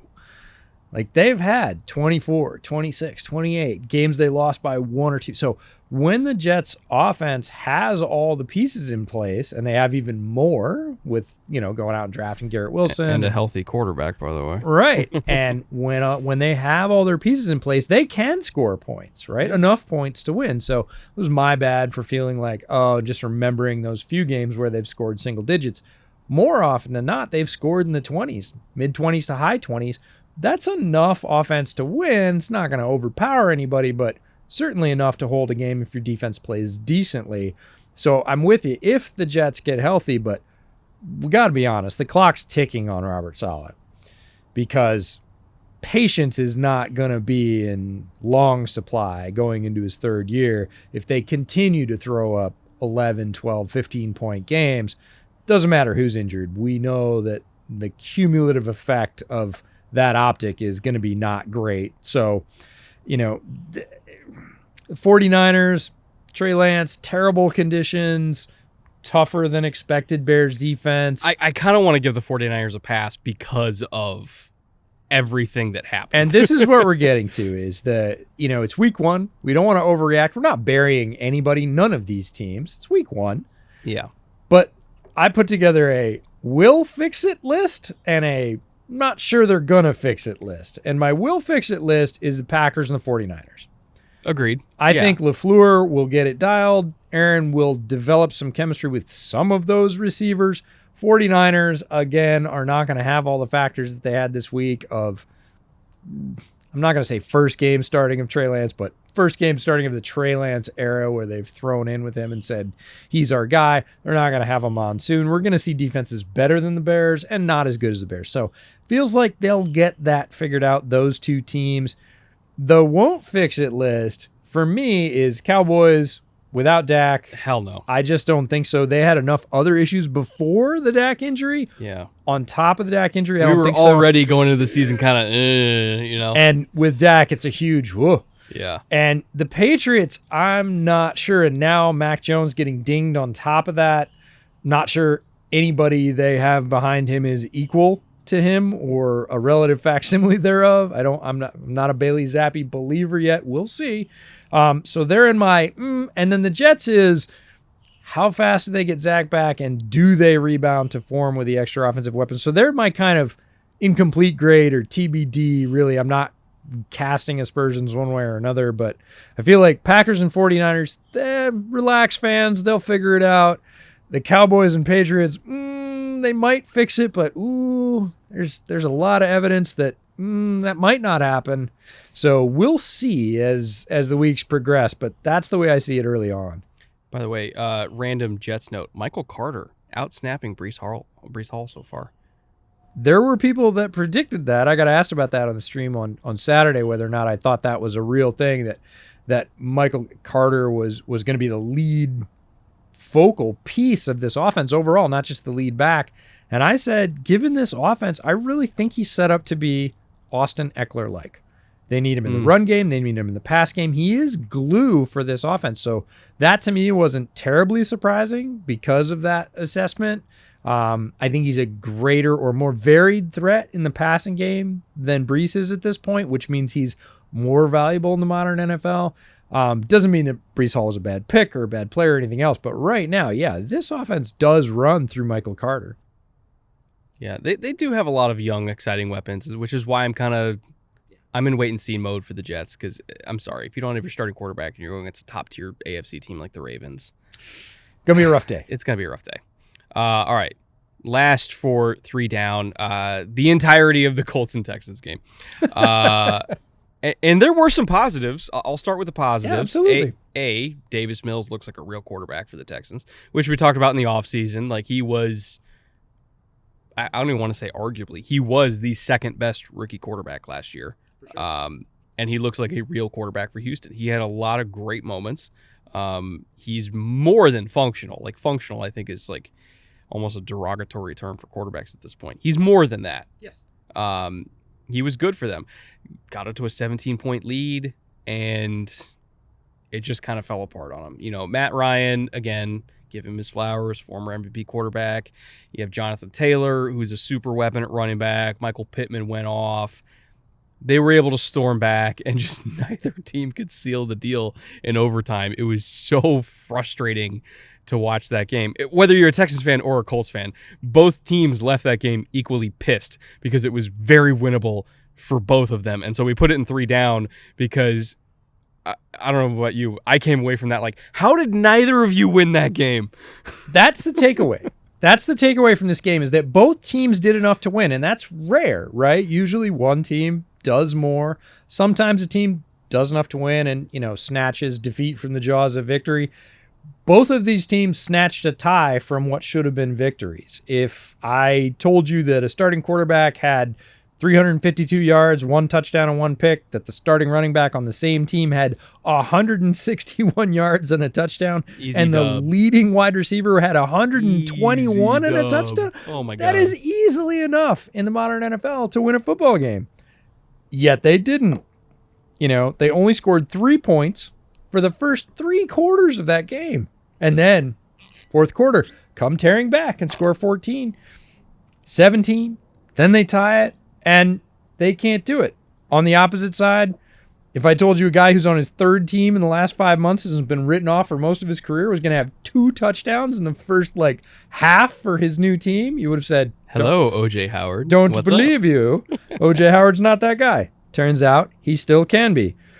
If I told you the Texans got 2 TDs, 2 sacks, and a pick from Bills castoffs and still didn't win, you'd be like, why? Right? Both of these teams did enough to win, and neither of them did, and that's why it ends up in 3 down, because it's like, come on, pick a winner, and neither of them could. Imagine this Bills pass rush, by the way, if they still had Jerry Hughes. Because he was amazing. And he's been amazing, honestly, since he stepped foot in Houston. He's been great for them, age and all. The Texans are a better team than people realize. They have a young secondary, but a very talented secondary. Derek Stingley played really well, had an amazing pass breakup in the end zone. Jalen Petre, I lost count of tackles. He was all by over the the end of place. the second quarter. All over the place. He's really, really, really good. They nailed their first and second round pick in the secondary. Rex Burkhead definitely got more touches than I wanted compared to Dameon Pierce. And didn't do a lot, but Pierce was nursing an injury. I saw this in the comments. People were like, I think we have another coach that's not going to use Dameon Pierce. I was like, easy. He was nursing a hamstring. Still got 10 carries. He didn't get a full workload, but he's coming back from injury. It's a long season. It's coming. I get it. Relax on Dameon Pierce. He will have, I would say very soon, as that injury feels good to go for him, we will see in week 4, 5, or 6, he will go off. Also, I do want to say Michael Pittman, definitely that guy. I know a lot of people were questioning. It's like, okay, well, they had nobody else to throw to last year. No, he's a legitimate number 1. He's a legitimate number 1. I think that Alec Pierce eventually will be a legitimate number 2. He's listed as wide receiver 2 on the depth chart. I played him in fantasy. I got a big old goose egg. I am not deterred. Okay? That's the kiss of death, by the way, for those of you that understand bootleg football. Brett not being deterred means sell him now. He was open. That's what counts. He didn't get the ball, but he was open. I think he only had 2 targets. He should have had more than that. And again, I'm going to ask Matt Ryan if I see him at the Super Bowl for my $100 back. But Michael Pittman, legitimate number one. Jonathan Taylor. If you have him anywhere outside of your top 3 running backs, you're just wrong at this point. Matt Ryan, I think, is absolutely going to work out for the Colts. I can't remember how many years it's been since the Colts didn't lose a week 1 opener. It's been a bit. And our next team that we talk about in 3 Fun is another one of those teams that many of their fans were like, I don't know what this feeling is. We won an opener. Like I can't remember the last one. I think it's been, like 8 years since the bit. Colts have won a week 1. So, but they didn't lose. They didn't lose. So this is an upgrade. It's an upgrade. I think Colts fans are happy with it. Either way, the Texans proved that they're not the worst team in the league, which we could have told you that if you listen to the offseason series. We told you they were not going to be the worst team in the league, and they're definitely not. They have a lot of young, exciting talent. The Colts were down 17 and pulled it together and fought back. I think there's positives to take away for both fan bases, but there's also a lot of negatives in the sense of like, holy shit. But learn how to win a game. They both should have won that game. Learn how to win a game. Again, when you do enough to win, there are little things. It's a game of inches, few plays here or there. And both teams sputtered, fumbled those away multiple times, and that's probably the takeaway is, you both got enough talent to win. You're going to have to do that thing where we say learn how to win, where teams really come together and learn how to close it out in close games. If you do that, you pick up 2, 3, 4 games a year as an NFL team, and both of these teams are going to have to do that if they want to get the best out of this season. And with that, EJ, let's get to 3 Fun. Yes.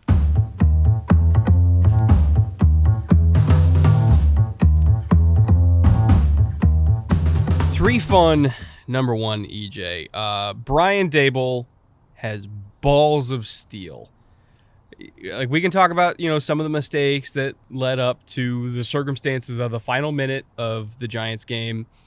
But the fact that even after the struggles that Saquon had, dialing up his number when it mattered most to go convert a 2-point conversion to, screw tying the game. We're not going to kick the PAT and play for overtime. We're going to go win this game. Mm-hmm. And dialing up Saquon's number when you knew he was hungry to try to get redemption, especially after everything he's been through over the last few years. And you saw the emotion of Saquon in the end and how thankful he was to Brian Dabel for giving him that chance. I think Brian Dabel has already won the Giants locker room. It was a great win for them. I think that team is already bought in. And I'm very excited for Giants fans because I think this is the first moment in not just multiple years, multiple coaching regimes where I was like, oh my God, this might actually work. Yeah. And you saw it all yesterday on social media, Giants fans reacting in a very typical way. Oh God, here we go again. Oh no, this freaking team. Why do we do this to ourselves all day? And then they pull it out at the end. Dabel with $1.06 to go, goes for it, goes for 2, says, first game as a coach, I'm going to show them what I'm made of. On the road, maybe a little bit easier than at the home stadium. Maybe not. Maybe you would have done it there too. Says, no, I'm going for it. I'm going to give Saquon redemption. You saw the interaction on the sideline between the two of them. Yeah. It was genuine. In terms of winning the locker room, this is the kind of thing that will win a coach a locker room. Like, they will listen to all the talk in camp. When you start winning games when it counts, that's what cements it. Did you see the headline for the New York paper? No. Daballs of Steel. It's wow, classic. so I got it right then. It's perfect. And this just shows that Brian Dabel is not here for... Was that really the headline? Yes. That's amazing. Yes. So New York media market remains undefeated. This is the thing that sort of can set a coaching tenure for, this is the way I'm going to be. We're not going for second place. We're here to win it, and I will push for you, with you, to get this done. It's a massive statement to say, I'm not here for also-rans. I'm not here for development or good character stories. We're here to win football games, and we're going to go up against a tough Tennessee team on the road, their home opener, and we're going to do this anyways, and we're going to win it. You know, it is a meritocracy in the NFL. You have to deliver, and Dabel delivered for his guys, and his guys delivered for him. that's what you should be excited about if you're a Giants fan, right? Is that mesh of player, coach, scheme, philosophy, buying in, and then results early, even though they played far from a perfect game. Let's be super honest about that. It was a struggle. Dabel managed around a very pedestrian day from Daniel Jones. I'll say efficient, right? 17 for 21, 188, 2 TDs and a pick. Like that is a very mid-line in the NFL. It's not terrible, like, oh, they won despite him. He didn't lose the game. Right, and he didn't win it either. And despite that, Dabel finds a way to lean on Saquon Barkley and just run the wheels off him. 18 for 164 at 9.1 a rush and 6 catches for 30 more yards. Like, he is willing to use up Saquon, and Saquon is here for it. Let's be honest. This is not territory where he's going to say, don't do that to me. He looked like, okay, I don't know if you got to look at the All-22 for that game yet. The burst is back. It took a year. It took a whole year, but there was a couple carries he had in that game where I was like, whoa. That guy again. It's that guy again. The jump cut's there again. What? Okay. Yeah, we're back in business. 9.1 a rush against a very good Tennessee, very well-schooled Tennessee defense with great safeties, hard-hitting defensive line. Jeffrey Simmons was blowing stuff up. Shout out to him. He's back up to his old tricks, which is absolutely massacring opposing offenses. This was a fun and interesting game, but huge for Giants fans because we talked about it on a divisional preview. They need the turnaround after Joe Judge, after Gettleman, after all the disappointment for the last several regimes. This is a breath of fresh air, and it was Giants fans saying, I don't know what this feeling is, winning a week 1 opener. Like, we haven't done that in forever. See what happens when they don't play the Cowboys in week 1? They might have beat them too this year, but this is huge for Dabel and the Giants, and Giants fans should be hopeful. Look, not going to probably run the division. That's not what we're talking about. They have a chance every week, and they're going to take people to the wire, and when they do, they're not going to give up. My one complaint with the Giants, even though this is just 3 fun, the fumbles are, again, Daniel Jones, 5 sacks, a fumble in the pocket again. Saquon also fumbled, which was the kind of struggle I was alluding to. Yeah. Brian Dabel said, hey, bounce, because I think the fumble was late in the fourth quarter, if I remember correctly. Hey, bounce back from that. Like, they did get the fumble back from Saquon. They lost the one from Daniel Jones, but he's like, hey, keep your head up. We're dialing up your number here on the goal line to win the game. Go do it, and he did. Yep. But Daniel Jones, again, 5 sacks and a fumble lost in the pocket. That is still there, and it's still concerning. But at least they won despite that, which they didn't used to do. I think that's what the MO for the Giants is going forward this season. Is Dabel knows what he's got and what he doesn't have. And he's going to do his best to win games with that. Maybe you could say from the quarterback position, and maybe you should say in the modern NFL, despite that, he knows. I don't think Daniel Jones is the answer for this team long term. I think he knows that already, but he doesn't have a choice for this year, and he'll do something different next year because you have to ascend. Again, they're going to compete to and slightly above their talent level all year, which is exciting, getting the best you can out of the team you have. But I think Dabel already knows that Daniel Jones is not someone that is going to go out on a regular basis and win him games. And if you're going to compete with everybody we've been talking about, Josh Allen, Mahomes, Herbert, you need somebody like that, and Dabel's going to take a swing and try and go find him. Also, side note that has nothing to do with anything from this game. Kyle Phillips, we told you he was going to catch a shitload of balls. We said since January that he was going to be that guy. He had double the number of catches of the closest Titans receiver. He had 6 catches, so he's on pace for, like 140 or something like that. And a huge one in the final minute. Yes. And so, again, Tennessee should have won this game, but their kicker missed, and we've already talked about the kickers. But, Kyle Phillips, 2 huge plays. First one draws a penalty. Second one is a long reception down the sideline. Sets up Tennessee to win this game with a kick. So, again, he doesn't kick the ball. He did everything he could to get his team in position, but we told you about Kyle Phillips. Don't be surprised. I remember going back to my wide receiver rankings, I had him in the same tier as Treylon Burks, and a lot of people took that as an insult to Treylon Burks. It was not. It was a compliment to Kyle Phillips. Yes. he is really, really, really good. So just keep an eye on him. And if he's available in your fantasy league, which he shouldn't be, but if he is, go get him. Go get him. Yeah, run, don't walk. 3 fun number 2. This was a little bit of a throwback that I just thought was really, really nice to see. And that's the nostalgia of it. Marcus Mariota and Jameis Winston dueling once again, former number 1 and number 2 picks, each on their Marcus was on third team, each on their not original team. Not on original teams. Both had some really nice plays in the Saints-Falcons game. Falcons went up. Saints kind of clawed their way back into it. Saints offense did struggle a little bit early on. They had the Taysom Hill Wildcat package that kind of, reared its something head. Reared its something head. They got some points early, and then there was a little bit of struggles because the Falcons pass rush is legit this year. They got 4 sacks, despite only getting 18 sacks all of last year. They had 4 this year because Arnold Ebiketie got one. Grady Jarrett went off. Dean Pease called some crazy blitzes. So the Saints offense struggled at first, but Jameis Winston came back, made some big-time throws in the second half. There was some arm strength on some of those where I was like, whoa, I didn't know he had that in him. He has a hose there. And then Michael Thomas beating A.J. Terrell twice for touchdowns on fades, which A.J. Terrell never gives up fades. And Michael Thomas beat him twice for a kind of, welcome back to the NFL moment.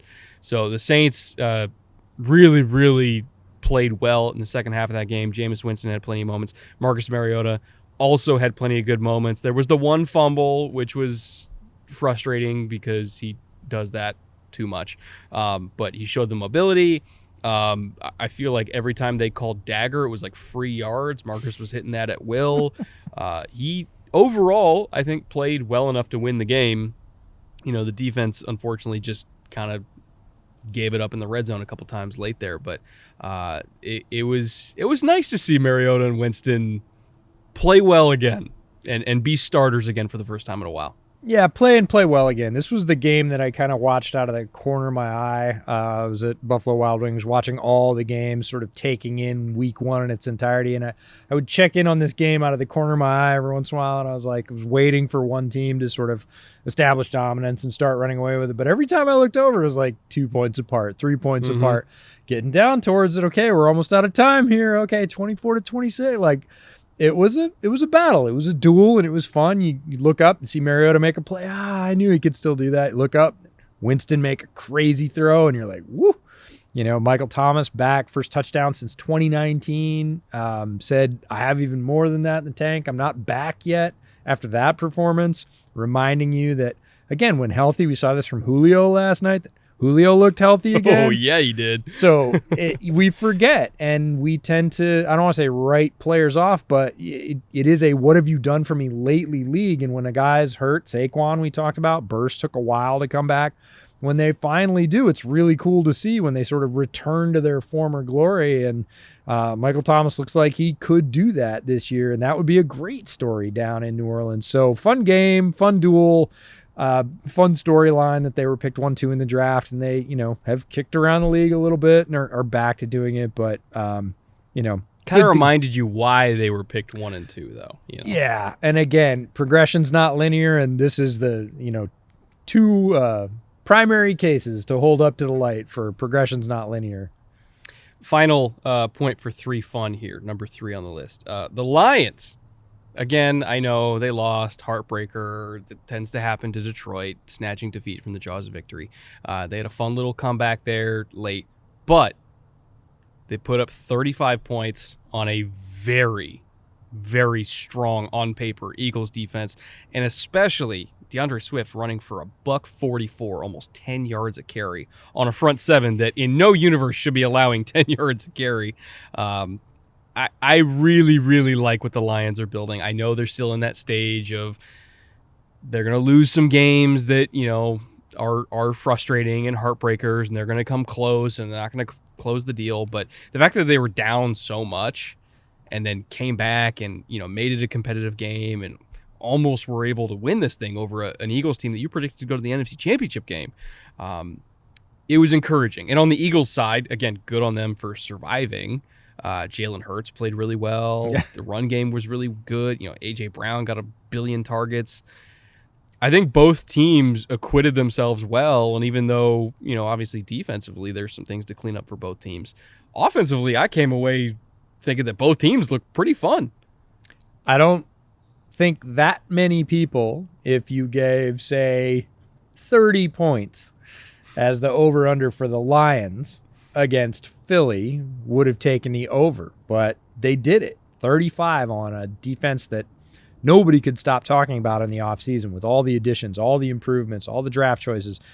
Everybody's, oh man, Eagles D is going to be, and they probably still will be, to be fair. Like they too need some time to gel with their new parts. But the fact that Detroit came out and laid 35 on them, that DeAndre Swift was a $144 running and another 31 receiving, so 170 plus yards for him. And look, Philadelphia gets their flowers too, right? A.J. Brown, 10 for 155. Pretty solid addition there, Philly. Good work. And Miles Sanders, we talked about Saquon and Miles from the same draft. He's 13 for 96 at 7.4 per. So, yeah, some things to clean up on defense on both sides. But, both teams came out and sort of did what they said they were going to do in the offseason. It's just I don't think people expected Detroit to do as much of it as Philadelphia did. But we said Detroit's going to be a really tough out this year, and this is more than that. This is a team that's going to beat some people straight up. 35 points of offense. If they can, turn the spigot off a little bit on defense, that's enough to win every week. My one complaint with the Eagles is the same complaint I had with Buffalo. Do not give your quarterback 17 carries. Like, I get it. Yeah. Jalen Hurts has been doing that since he was 18. The problem is he's been doing that since he was 18. Yep. Like, it's going to add up.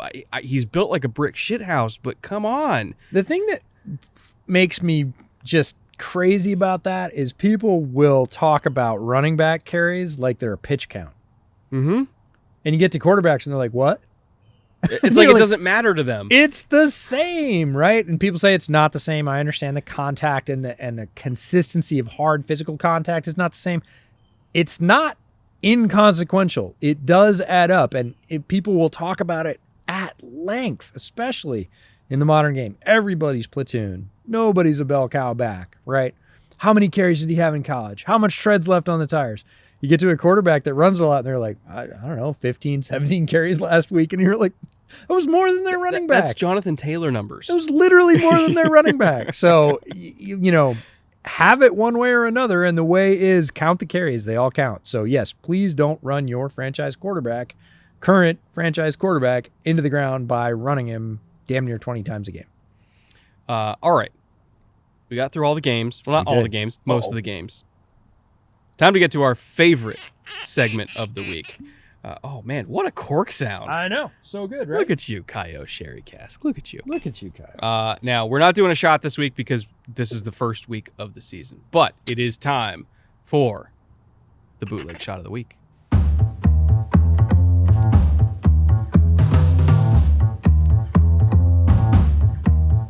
All right, Bootleg Shot of the Week.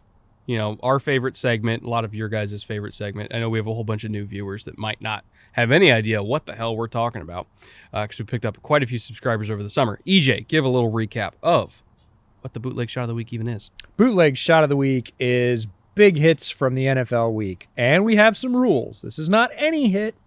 We have some rules. We're a civilized podcast. Are we? Sometimes.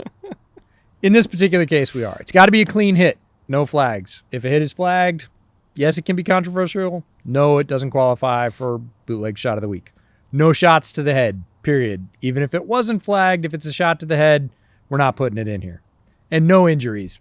If you level somebody and they break their leg, look, we know it's fickle. We know that's going to happen in the sport. We're not going to highlight that. That's not what this is for. This is for big, clean hits. We love them. They are part of the game. We're only going to add the ones that are clean, no shots to the head, no injuries. So those are the rules. If a shot qualifies, send it to us. Send it on social media. Put in the tag, BSOTW. Put it in our mentions, comments on YouTube, and then you get to vote. So we are going to put up the first slate of week 1 hits, of which there were many. Almost too many to pick from, to be honest. And you get to vote in the comments on YouTube. This copy of the podcast. First one we're going to bring up, Tay Crowder just blasting Derrick Henry off his feet. Now, this usually goes the other way. Derrick Henry has been a nominee for Shot of the Week because you can nominate both defensive players, offensive players, special teams players as well. Derrick Henry's usually the one running people over. Tay Crowder gave him a taste of his own medicine and decleated Derrick Henry. That by itself gets inclusion into Bootleg Shot of the Week. I didn't even know that physics-wise that was even possible. Doesn't seem like it has been. I mean, especially going high on Derrick Henry. Like, he didn't chop him down at the knees. Like, he went high on Derrick Henry and knocked his ass over. So, Tay Crowder, first of all, where's that been? Second of all, good job. So he's our first nominee. Probably will be a very popular one. My favorite nominee number 2, Derek Forrest, obliterating Travis Etienne. Travis Etienne, that was probably his welcome to the NFL moment. I know he's a second-year player. First actual regular season game he played in. Derek Forrest, who is a ridiculous athlete. You look at RAS scores, he's like 9'8", something like that. Like, he is big and heavy and explosive and fast. And like my father used to say growing up, F equals MA. When he hits you, you stay hit. Travis Etienne got just demolished in the flat. And the ball came popping out and went like 10 yards the other way because it was just the absolutely wrong turn and meet incoming missile. Impact goes to Forrest on this one. Probably going to garner a large percentage of the votes. It was a dramatic hit. Our third one's one we saw in person in SoFi last Thursday. Josh Allen absolutely palming a Rams defensive back's helmet and just stiff-arming him into oblivion. And came out after the game laughing about it. Yeah, during the play. Right. He was giggling as he did it because, as the largest schoolboy on the playground will do, when you absolutely physically dominate another player, it's funny. And Josh Allen, in this case, got the better of this particular interaction, but that was our number 3. Honestly, that play was yet another example of Josh Allen just being the white Cam Newton, because you remember Cam when he would just run over people and you would see the photos and he's just like this giant, schoolboy smile, like he's having the time of his life, physically dominating people. Josh Allen's the same way. I mean, same size, same speed, same power. He's the biggest kid on the playground in the NFL right now. And he enjoys it, just like Cam did. Yeah, for sure. I miss old Cam, man. I couldn't tell. I love Cam's like one of my favorite players ever. I really love him. Anyway, nominee number 4, final nominee of the week. There was a lot of good choices for this. The Minka hit in the end zone, which one? The second one. The second one. Multiple Minka hits in the end zone. But we ended up going with Marcus Epps from Philly. Little known name. Not a lot of people who don't root for the Eagles even know who Marcus Epps is. He's a safety who had a just hilarious hit, chopping down a slot receiver on I think it was like a bubble off play action, and they brought a slot blitz, and so he was capping over the slot because it was his responsibility to cover the slot when the nickel blitzed, and they threw a bubble. And so he was already kind of coming down from depth anyway. And so as soon as the slot like took a step and then stepped back like he was getting the bubble, the safety's like, "Oh, I'm going to get his ass." And just like a missile came right at the shins, chopped him down, got a TFL. Great play by Marcus Epps. Great hit. Legal hit, by the way. Potentially could have ended disastrously if the foot planted a different way, but luckily it didn't. Everybody came out okay, and it was just a really, really fun hit. One of our most common entries in Bootleg Shot of the Week, for those of you that are new to the podcast, and thanks for riding along with us this season. Perimeter screens where the defensive back reads it and triggers because they are full head of steam, balls in the air. There's nothing to be done. The receiver can either put his hands up and get annihilated or just watch it sail over his head. Either way, he's going to get mashed. So most of them will try to make the reception. This one, again, his sole responsibility coming from depth, coming from up high, and was already moving. And once the receiver took that step back, was moving double time because he knew what was coming. Yeah, a lot of good nominees this week. So, again, vote in the comments. Especially in the comments on this video for who you want for Bootleg Shot of the Week. And then I don't know what we're going to shoot next week, but Not this. No, we can't waste that. Maybe I'll break out the absinthe or something like that. I'll make it hurt. Please don't. If we get like at least 100 votes, I'll break out the absinthe. 100 votes for the absinthe. You heard him, folks. Hit 100 it. votes. We'll pin a comment at the top. You guys can vote there. Final segment here. Our week 2 watch list. These are all the games that we can't wait to watch. Can't miss. Week 2, Chiefs Chargers on Thursday Night Football, which obviously we're going to be watching anyway because we're doing our Thursday night live stream, as we mentioned earlier. Again, if you want to watch the game with us, we're going to be doing commentary, analysis, all that kind of stuff. Come a half hour before kickoff on Thursday night. We're rolling all the way through post-game for our live commentary stream for that. And then on Sunday, Vikings-Eagles, potentially an early playoff preview for the NFC.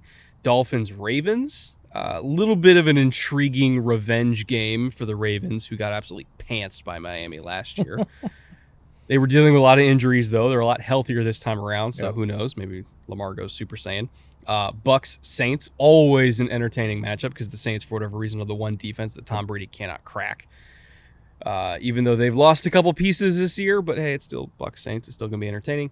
And then honorable mention, for the record, EJ, I'm not saying this will be a good game, but it might be a close game, or at least a lot closer than we're used to.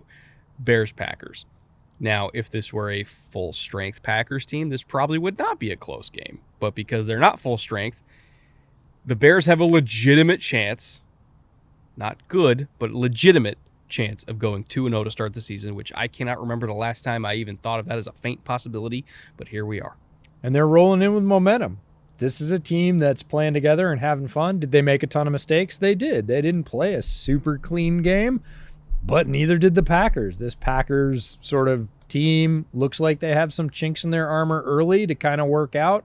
Bears are rolling in with momentum. This is at least an evenly matched game, which it hasn't even been that for a very long time.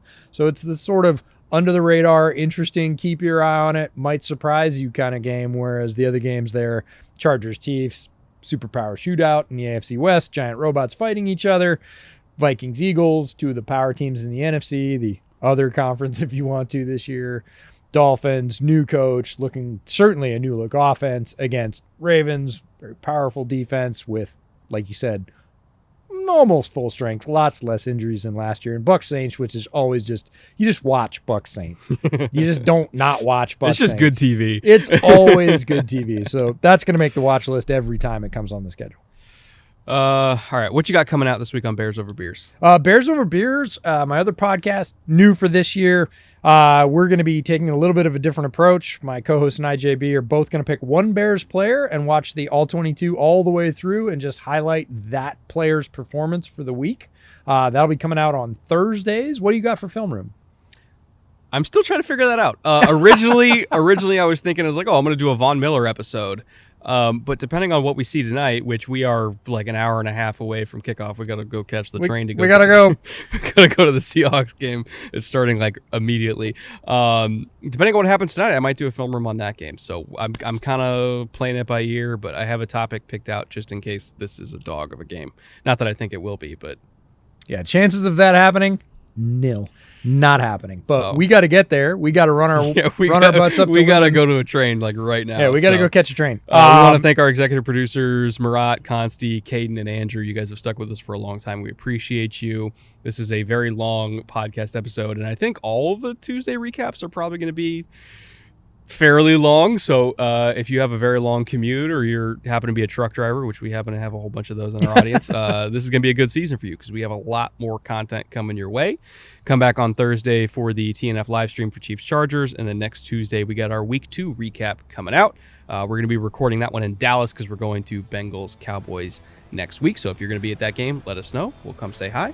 And until then, EJ, one last time, cheers. Absolutely. Thanks for riding with us. Take care. We'll see you soon.